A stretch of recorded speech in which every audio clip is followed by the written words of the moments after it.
नमस्कार साथियों, आज हम कक्षा 10 का अध्याय नंबर 3 को समझने वाले हैं और आज का जो हमारा टॉपिक है वो है दो चरों वाले रैखिक समीकरण युग्म।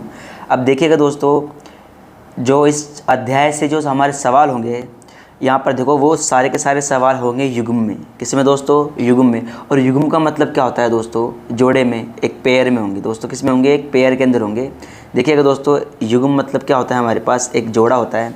जैसे बात करें तो दो तो यहाँ समीकरण होंगे और दोनों समीकरणों के अंदर ही दो चर होंगे। एक तो होगा x वाला चर और एक होगा y वाला चर, और उनकी जो अधिकतम घात होगी कितनी होगी? वो 1 होगी। इसलिए हम इसको बोलेंगे रैखिक समीकरण। दोस्तों जैसे मैं एग्जांपल ले लेता हूँ। जैसे मैंने लिखा 4x + 2y = 8। तो देखिएगा दोस्तों, यहाँ पर एक तो x वाला चर होगा और एक y वाला चर होगा, और इनकी अधिकतम घात कितनी होगी? 1। इसलिए हम क्या बोलेंगे इन्हें? रैखिक समीकरण। और ये रैखिक समीकरण जोड़े में होगा। जैसे समीकरण नंबर क्या हो गया दोस्तों? ये 1 हो गया। इसी प्रकार से एक और समीकरण होगा। एक और समीकरण मैं ले लेता हूँ, जैसे कि 3x + 6y = 15। तो ये समीकरण नंबर क्या होगा हमारा? 2। तो ये जितने भी सवाल होंगे सारे के सारे सवाल हमारे क्या होंगे? पेयर में होंगे, जोड़े में होंगे दोस्तों। और चर भी कितने होंगे? 2। एक तो होगा x वाला चर और एक होगा y वाला चर। दोस्तों आगे समझिएगा कि जैसे यहाँ पर देखो, इन सवालों को करने में हमारी जो 3 कंडीशन वो बनेगी, और वो कंडीशन क्या क्या होगी उस कंडीशन को भी समझ लेते हैं अच्छे से। देखिएगा, आज हम बात करेंगे सिर्फ इस पाठ परिचय की बात करेंगे, और आगे आने वाले वीडियो में हम बात करेंगे ही। जैसे मान लो कि देखो, यहाँ पर कुछ रेखाएँ बनेगी हमारी। जैसे एक तो क्या बनेगी हमारी? प्रतिच्छेद रेखाएँ। कौन सी रेखा दोस्तों? प्रतिच्छेदी। एक तो रेखा बनेगी हमारी प्रतिच्छेदी रेखा, और जो दूसरी रेखा बनेगी हमारी वो रहेगी हमारी समपाती। समझाएंगे अभी समपाती रेखा क्या होती है और प्रतिच्छेदी रेखा। ये रेखा बनेगी हमारी समपाती। और जो लास्ट फाइनल जो तीसरी जो रेखा रहेगी ना दोस्तों हमारी, वो रहेगी हमारी समांतर रेखा। कौन सी रेखा दोस्तों? समांतर रेखा। अब दोस्तों आगे समझिएगा इसको कि प्रतिच्छेदी रेखा क्या होती है। जैसे मेरे पास में कोई एक रेखा है, ये रही, मैंने नाम दे दिया इसको A और B, ठीक है दोस्तों। और कोई दूसरी रेखा इस रेखा को काट जाए, दूसरी कोई रेखा इस रेखा को काट जाए, और जहाँ पर ये काट रही है, मतलब जहाँ पर ये टच कर रही है, वहीं पर इसका क्या रहेगा? हमारा उत्तर रहेगा। मतलब यहाँ पर ये सिर्फ रेखा एक बार टच करके और आगे निकल जाएगी। एक बार इसको काट कर प्रतिच्छेद करके आगे निकल जाएगी, क्योंकि प्रतिच्छेद का मतलब यहाँ काटने से है दोस्तों। और जहाँ ये काटेगी उसको हम बोलेंगे अद्वितीय हल। क्या बोलेंगे दोस्तों? अद्वितीय हल। यहाँ पर देखना, अद्वितीय का मतलब क्या होता है? जैसे देखो दोस्तों, अद्वितीय का मतलब होता है कि उसका जैसा कोई दूसरा नहीं, वही तो होगा अद्वितीय। अद्वितीय जैसे हम पृथ्वी की बात करें तो पृथ्वी भी एक है, पृथ्वी एक है तो पृथ्वी का जैसा कोई दूसरा है नहीं। इसी प्रकार से अगर बात करें सूर्य की बात करें, सूर्य भी एक है, चंद्रमा भी एक है। जो एक होता है उसको हम बोलते हैं अद्वितीय, या फिर क्या बोलते थे दोस्तों? उसको एक हल, या उसको क्या बोले थे हम? एक हल। देखिएगा दोस्तों, इसकी जो निकाय रहेंगी दोस्तों, वो निकाय रहेंगी संगत। जो इसकी निकाय रहेंगी दोस्तों, वो निकाय क्या रहेगी? इसकी संगत। इसकी निकाय क्या रहेंगी दोस्तों? संगत। यहाँ पर हमने समझ लिया है कि संगत रहेगी दोस्तों, संगत। दोस्तों देखिएगा कि यहाँ पर हमने समझ लिया है कि प्रतिच्छेद रेखा क्या होती है। मतलब एक रेखा दूसरी रेखा को काट जाए तो जहाँ पर काटेगी वहाँ पर हल रहेगा हमारा अद्वितीय हल या फिर एक हल, और इसकी निकाय क्या रहेगी? संगत। देखना दोस्तों, एक समपाती रेखा क्या होती है, इसको भी हम समझेंगे। समपाती, जैसे मान लो मेरे पास ये कोई रेखा है A, जैसे मेरे पास कोई रेखा है ये A, और इसी पर कोई दूसरी रेखा, मतलब इसी के ऊपर कोई दूसरी रेखा। देखो दोस्तों, ये दूसरी रेखा इसी के ऊपर टच करती हुई निकल गई, मतलब हर जगह से टच करती हुई निकल गई, बिल्कुल इसके ऊपर से। तो उसको बोलेंगे समपाती रेखा। मतलब एक रेखा के ऊपर दूसरी रेखा। कौन सी रेखा? समपाती रेखा। अब ये टच कर रही है तो हर जगह टच कर रही है, और जहाँ हर जगह टच करेगी तो उसके आंसर भी हर जगह निकलेंगे। तो यहाँ पर देखिए दोस्तों, ये हर जगह से टच कर रही है, तो इसलिए यहाँ पर जो हल रहेंगे वो इसके कैसे हल रहेंगे? अनेक हल। हल क्या रहेंगे? अनेक, क्योंकि जहाँ टच करती है वहीं पर हल रहता है, तो यहाँ पर हल कैसे रहेंगे? अनेक हल। और देखिएगा दोस्तों, जो इसकी निकाय होंगी, इसकी निकाय भी क्या रहेगी? संगत, क्योंकि जहाँ पर हल निकलेगा वहाँ पर इसकी निकाय हमेशा क्या रहेगी दोस्तों? इसकी निकाय भी रहेगी संगत। इसकी निकाय भी क्या होने वाली दोस्तों? संगत। अब देखिएगा दोस्तों, हमारी जो तीसरी रेखा समांतर रेखा, और समांतर रेखा हम जानते हैं, जैसे कोई एक रेखा हमारे पास में, ये रही एक रेखा, ठीक है, ये है A और बी, ये एक रेखा, और इसी के समांतर मतलब इसके सामने कोई दूसरी रेखा निकल जाए, कौन सी, सी और डी। और देखो ये समांतर रेखा है, ये रेखा इसके समांतर है, मतलब समांतर का मतलब इन दोनों में क्या है, बराबर बराबर दूरी पर ये सभी जगह से। देखो इधर से भी मान लो कि यहाँ पर 5 सेंटीमीटर दूरी पर है, तो यहाँ पर भी कितने सेंटीमीटर दूरी पर होगी, 5 सेंटीमीटर। मतलब एक रेखा के सामने दूसरी रेखा, उसको हम क्या बोलेंगे, समांतर रेखा बोलेंगे। और ये रेखा, इनको कितना भी हम बढ़ा दें, इसको मान लो इस रेखा को हम आगे बढ़ा दें, ये बढ़ा दिया हमने इसको आगे, या फिर इसको भी आगे बढ़ा दें, तो ये रेखा कभी भी एक दूसरे को टच नहीं करेगी। समांतर रेखाएं कभी भी एक दूसरी रेखाओं को टच नहीं करती, और टच नहीं करेगी तो क्या रहेगी, वो समांतर रेखा। और जो यहाँ पर जो हल निकलेगा ना, तो यहाँ पर जो हल निकलेगा, तो यहाँ कोई, यह निकलेगा कोई हल नहीं, क्योंकि यहाँ पर एक दूसरे को टच नहीं कर पा रही, तो यहाँ पर हमारा हल निकलेगा ही नहीं। इसलिए हम क्या क्या लिखेंगे यहाँ पर, कोई हल नहीं। और जो इसकी निकाय रहेंगी दोस्तों, इसकी जो निकाय रहने वाली है, इसकी निकाय क्या रहेगी, असंगत, क्योंकि यहाँ पर हल तो निकला ही नहीं, इसलिए क्या रहेगा, ये असंगत। दोस्तों उम्मीद करता हूँ कि आप लोग समझ पाएंगे तीन रेखाओं को, जिससे एग्जाम्पल के माध्यम से समझेंगे। जैसे अभी देखो हमने यहाँ समीकरण की बात करी, समीकरण बनता है, तो इसका समीकरण का जो स्टैंडर्ड फॉर्म रहेगा हमारा, वो रहेगा ax + by बराबर c इक्वल c।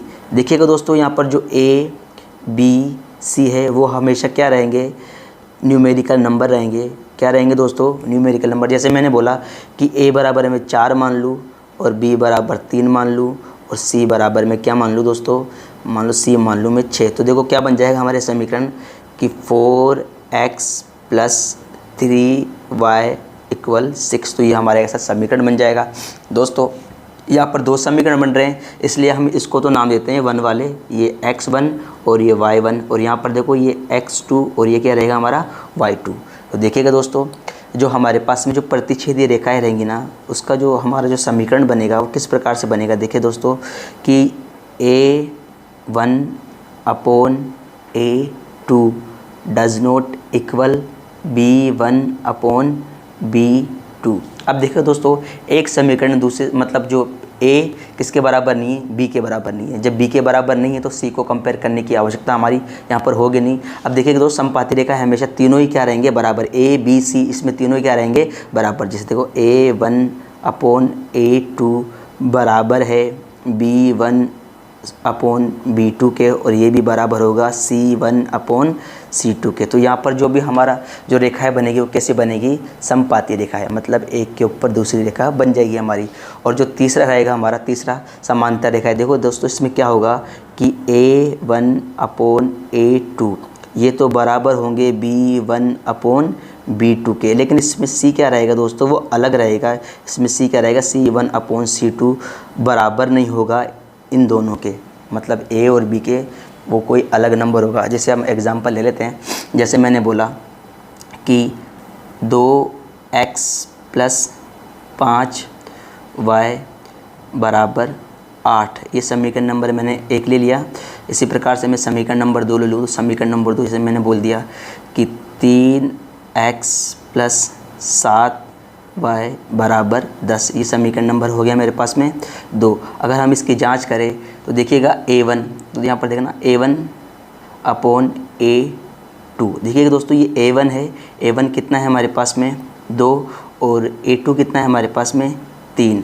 अभी कटता है नहीं दोस्तों, ये नहीं कटता। इसी प्रकार से चेक करेंगे किसको, हम b1/b2 को चेक करेंगे। देखिएगा दोस्तों, b1 कितना है हमारे पास में 5, तो मैं लिख दूंगा 5, और यहाँ पर देखो b2 कितना है हमारे पास में 7, तो मैंने यहाँ लिख दिया 7। अब बताओ क्या ये 2/3 और 5/7 एक दूसरे के बराबर है? नहीं दोस्तों, नहीं है। तो हम क्या लिख देंगे यहाँ पर लिख देंगे हम a1, दोस्तों यहाँ लिख देंगे a1/a2 does not equal b1/b2। तो यहाँ पर जो हमारी रेखाएं बनेंगी दोस्तों, वो कैसी बनेंगी, समांतर। क्योंकि यहाँ पर देखो ये कंडीशन हमारी बन गई है कि a1/a2 बराबर नहीं है b1/b2 के। इसी प्रकार से अगर देखो मैं और कोई ये समपाती रेखा मिलूँ, जैसे मैंने यहाँ पर एग्जाम्पल लिया, जैसे मैंने समीकरण नंबर 1 लिया, तो मैंने समीकरण नंबर 1 लिया, मैंने लिया कि 2x + 3y =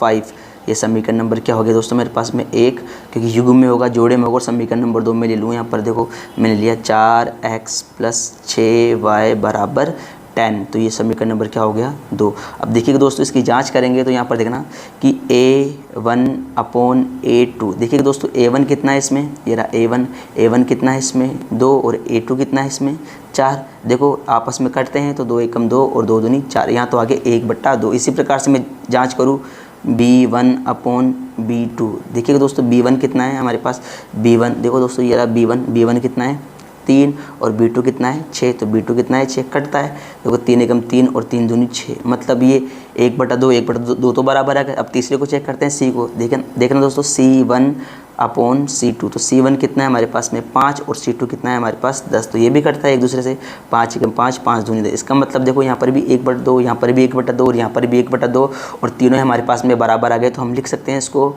a1/a2 बराबर होंगे b1/b2 के, और ये भी बराबर किसके c1/c2 के। जब तीनों ही बराबर आ जाए तो हमारी रेखा बनेगी, कौन सी रेखा बनेगी, समपाती। तो हम लिख देंगे, अभी एग्जाम्पल भी करेंगे इनके, ठीक है। तो यहाँ पर रेखा क्या रहेगी हमारी, समपाती रेखा रहेंगी। अब देखना दोस्तों तीसरा चेक करते हैं हम। जैसे तीसरा एग्जाम्पल में यहाँ पर कोई उदाहरण लूँ, जैसे मैंने बोला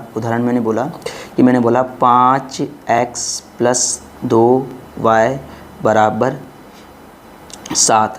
देखना दोस्तों यहाँ पर मैं बोलूँ, यहाँ जैसे इसी प्रकार से मैं बोल दूँ कि मैंने बोला कि 10x + 4y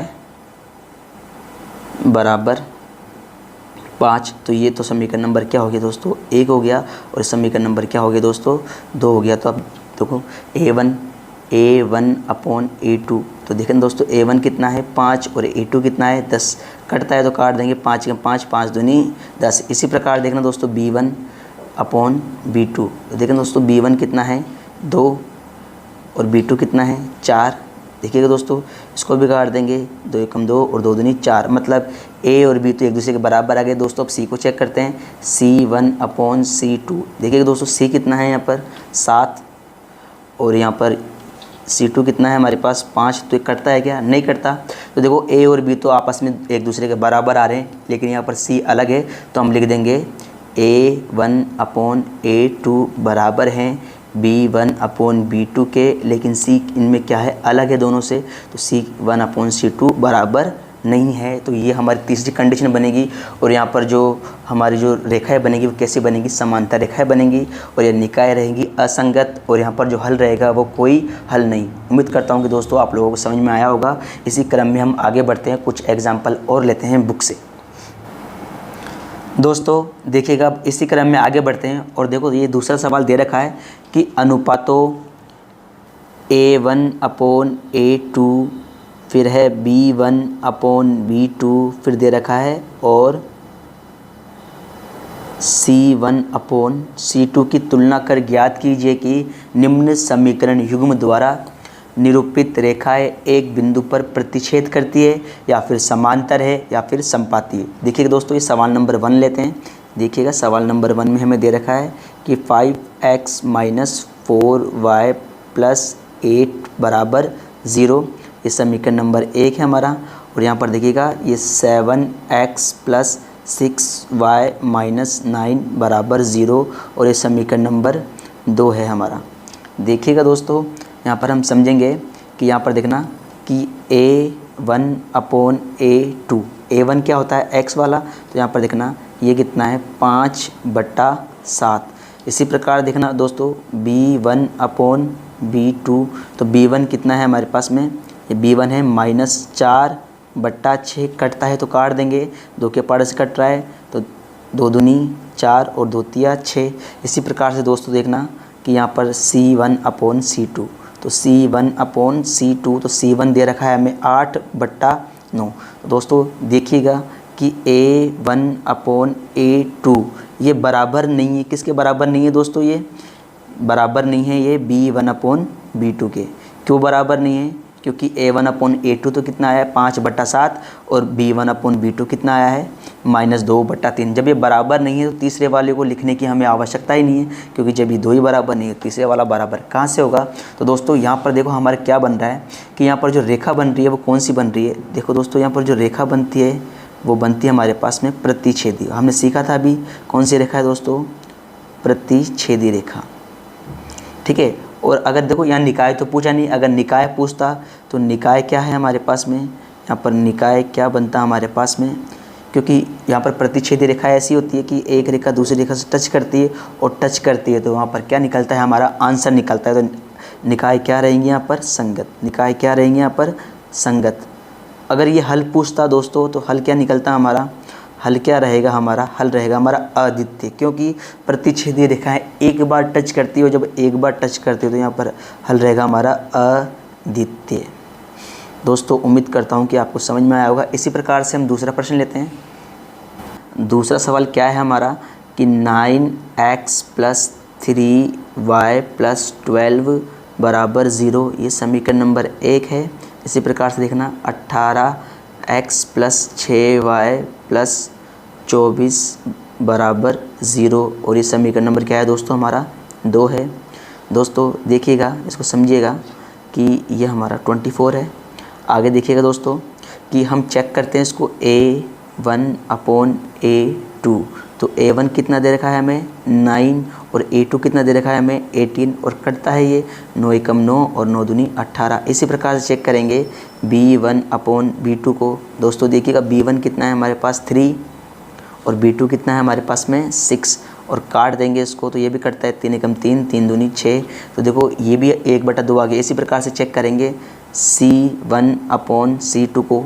दोस्तों देखिएगा C1 कितना है हमारे पास में 12 और C2 कितना है दोस्तों हमारे पास में, ये कितना है 24, और ये भी करता है 12 × 12 12 दूनी 24। देखिएगा दोस्तों A1/A2 आया 1/2, B1/B2 भी आया 1/2, C1/C2 भी आया 1/2। दोस्तों यहाँ पर क्या होगा कि A1/A2 बराबर है B1/B2 के, और ये भी बराबर है C1/C2 के। और दोस्तों 3, दोस्तों यहाँ पर देखना ये तीनों ही बराबर है, तो तीनों ही बराबर है तो रेखा बनेगी हमारे पास समपाती। रेखा कैसे बनेगी दोस्तों, रेखा बनेगी हमारे पास समपाती।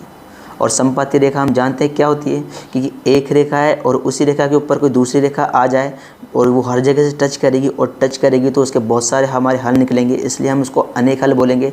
रेखा तो बन गई समपाती, और जो हल रहेगा इसका वो कैसे रहेंगे दोस्तों, वो रहेंगे अनेक।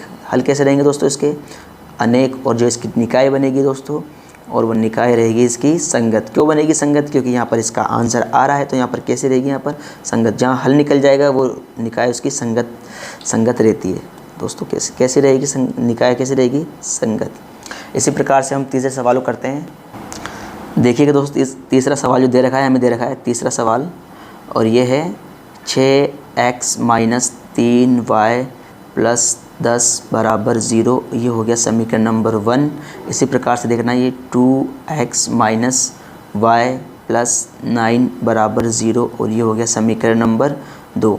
दोस्तों देखिएगा चेक करेंगे वापस A1/A2, तो यहाँ पर देखो A1 कितना है 6 और A2 कितना है 2, कटता है तो 3/1 ही हमारे पास में आ गया। 2 के पार्ट से हमने काट दिया। इसी प्रकार से चेक करेंगे B1/B2 को, तो B1 कितना है हमारे पास -3, और देखिएगा दोस्तों यहाँ पर y है, y के पास कोई नंबर नहीं है तो अपने आप में कितना नंबर होगा दोस्तों, ये 1, तो ये भी कितना हो गया -1, माइनस से माइनस कैंसिल, तो यहाँ पर भी कितना आ गया 3/1। इसी प्रकार चेक करेंगे C1/C2 को, C1/C2।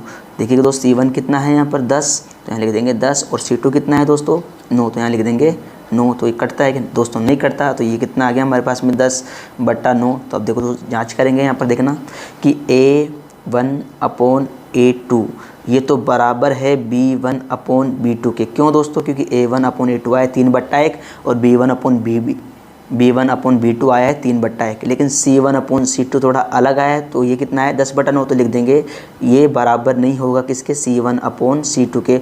और जब हमारी ऐसी कंडीशन आती है, जब ऐसी कंडीशन आती है तो हमारी जो रेखाएँ रहती है दोस्तों, वो रेखा कैसी बनती है, हमारी रेखा बनती है हमारे पास में समांतर।